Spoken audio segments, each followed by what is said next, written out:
Две вещи, которые хорошо бы различать. Это насилие и совращение.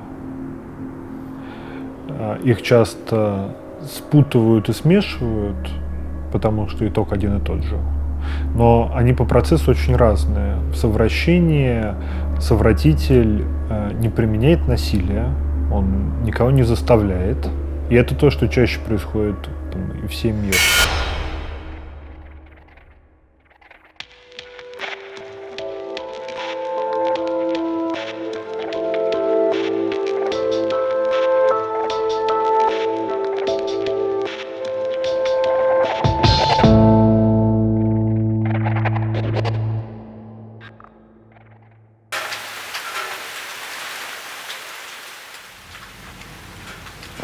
Сейчас я начинаю немножко волноваться и думаю о том, что я не выключила звук на телефоне.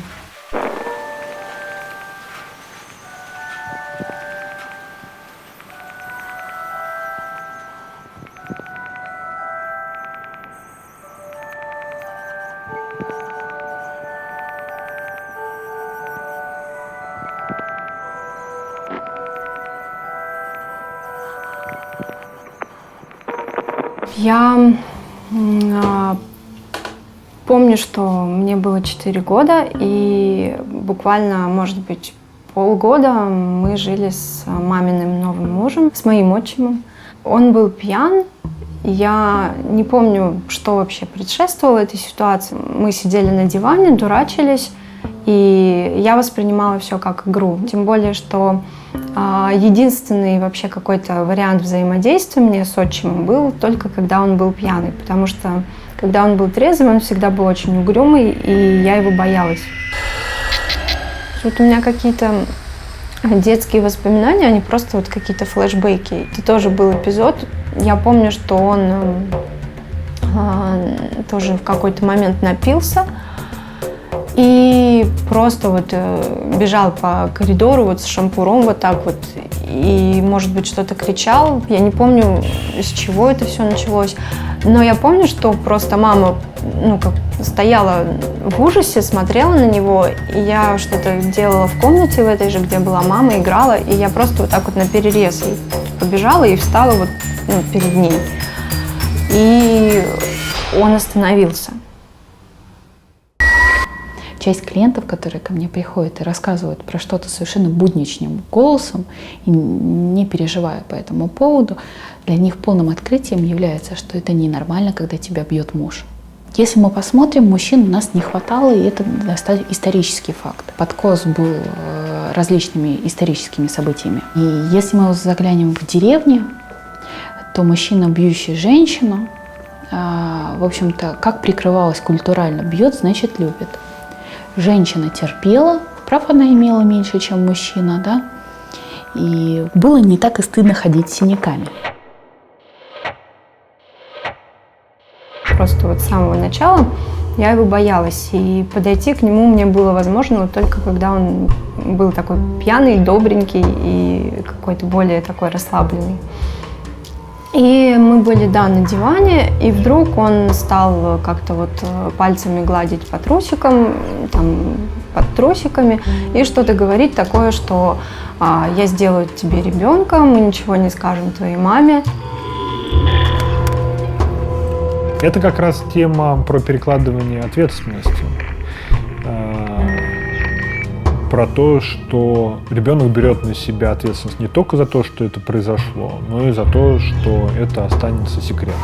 И как-то вот я помню, что почему-то, причем действительно вот когда я над этим работала, за это мне было очень стыдно, что меня почему-то это обрадовало. Вот эта вот какая-то близость, которую он мне предлагал, и которой у меня, скажем так, никогда не было, и которой я не получала в общении с ним.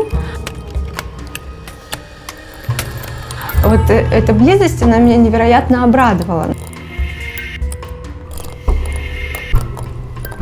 Конечно, мне было непонятно, что он делает и зачем он это делает. Когда это происходит впервые, то есть этого никогда с тобой не было. То есть что-то есть, но непонятно, если это делает кто-то старше, если это особенный человек, который делает из семьи. Мы сталкиваемся со сложным, вроде их нужно доверять этим людям. Но при этом я помню, что у меня в детстве была очень сильная потребность, чтобы меня любили. И чтобы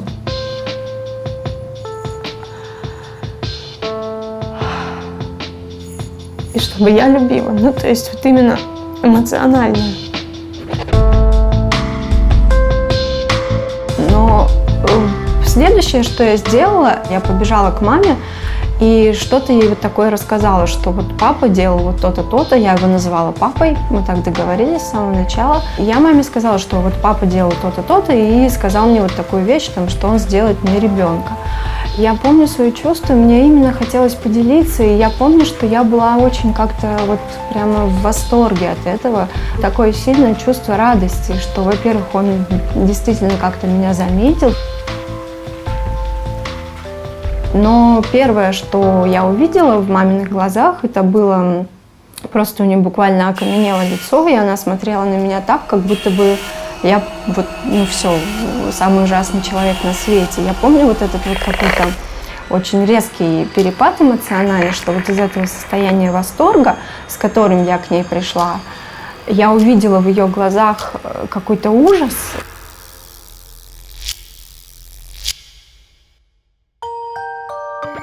Да, и в этом смысле очень важно детям объяснять, что с вами происходит. Я очень расстроена, но расстроена не потому, что ты мне это рассказываешь, а потому что это произошло с тобой. Ты в этом месте ни в чем не виновата, да? Главный посыл, который должен быть обращен к человеку, пережившему насилие любого рода, что ты не виноват.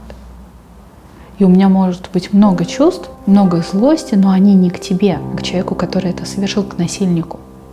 Я восприняла этот ужас на свой счет, и мгновенно меня переключило в такое состояние, что я почувствовала, будто мне хочется просто провалиться сквозь землю. И что все, меня на самом деле больше никогда никто не полюбит. Если моя мама так на меня смотрит, значит, я вообще ужасное просто создание. Я не имею права жить, и я вообще ничто. Я больше не имею права как-то вот делиться своими эмоциями, там, хорошими или плохими переживаниями, потому что я вот причинила маме какую-то вот такую боль, такой ужас, который я увидела в ее глазах. И мне захотелось просто вот буквально спрятаться, куда-то вот забиться в угол, чтобы только вот ее больше не беспокоить собой, скажем так, и чтобы не видеть вот этот ужас, который я увидела в ее глазах. Наверное, это был первый раз, вот, когда я именно такое сильное отторжение какое-то увидела в ее лице.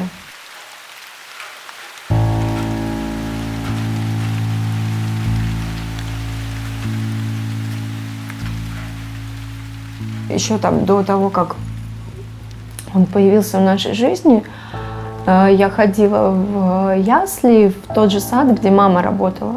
И я помню, что у меня очень часто случались такие истерики. То есть, когда вот она отводила меня в сад, отводила мою группу, я просто рыдала. Я рыдала, мне хотелось просто за нее схватиться и не отпускать никуда.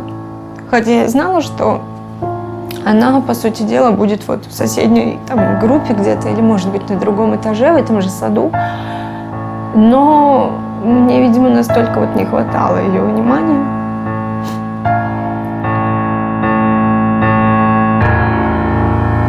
Потом все-таки повторилась эта ситуация с отчимом, то есть что он какой-то еще раз пробовал вот что-то там делать, в трусы мне лезть. И, по-моему, он опять был такой в подпитии. Когда он второй раз это пытался делать, у меня, наверное, было какое-то желание, ну вот чтобы эту любовь его удержать, не сопротивляться и никому не рассказывать, позволить этому произойти, ну, тому, что он делал. Но вот это уже не было такого там восторга, восхищения, как это было первый раз. Это просто была какая-то такая вот болезненное желание вот эту вот близость урывками хоть преступно, скажем так, сохранить.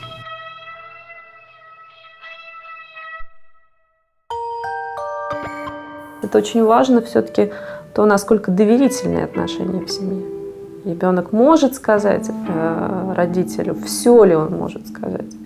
Даже самое стыдное, не боится ли. Когда отношения в семье недостаточно теплые, недостаточно близкие, тогда ребенок остается с этим один. Или боясь какого-то невероятного осуждения со стороны близких. Вот. Нет ощущения, что он может быть принят с этим. И после этого, с его стороны уже точно ничего не было, потому что вот других эпизодов я не помню. Но с ее слов я знаю, что она поговорила с ним и сказала, что я не хочу, чтобы это еще раз когда-либо повторилось. И он ей дал обещание, что это не повторится. Все. Я спрашивала, да, и я думаю, что действительно у нее был очень сильный страх, что ей некуда будет пойти, потому что они буквально там после замужества обменяли свои жилплощади, соединили их. И в тот момент она уже ждала второго ребенка, вот мою сестру.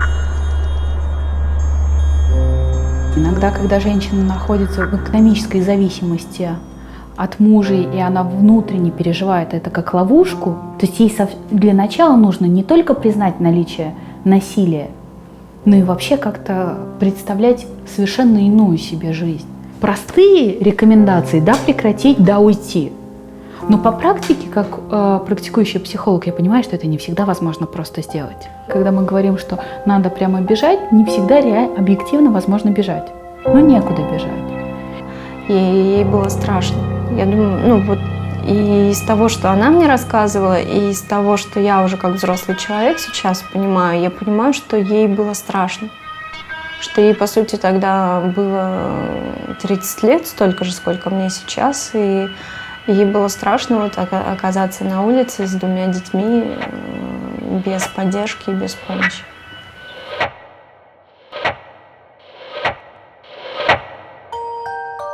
Если по каким-либо причинам вы не готовы говорить, что это произошло, постарайтесь позаботиться о собственном ребенке и о себе. Постарайтесь сократить количество общения, не травмировать ребенка, не общаться с насильником. Но иногда это по каким-то зловещим историям очень сложно сделать.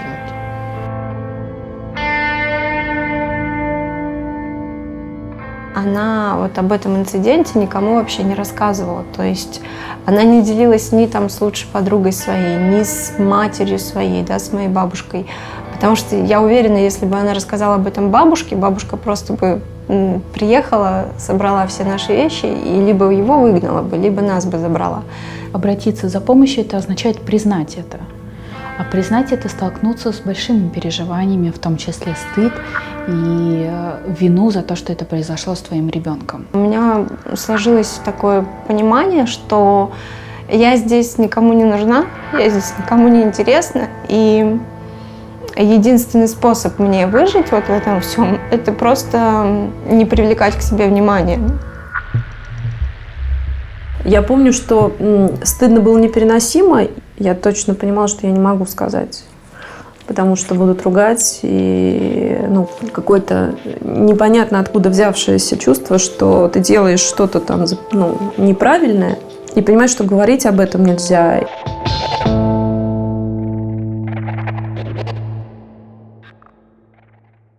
Возраст – это где-то 7-8 лет. Тогда мне казалось очень странным эти игры. Я не понимала, что происходит. Мы жили в одной комнате с братом сводным. Он был на 8 лет меня старше. Хочешь, я тебе что-то расскажу секретное? Да, давай. То есть он просил меня закрыть глаза и говорил: я тебе что-то вкусненькое дам. Это было совращение.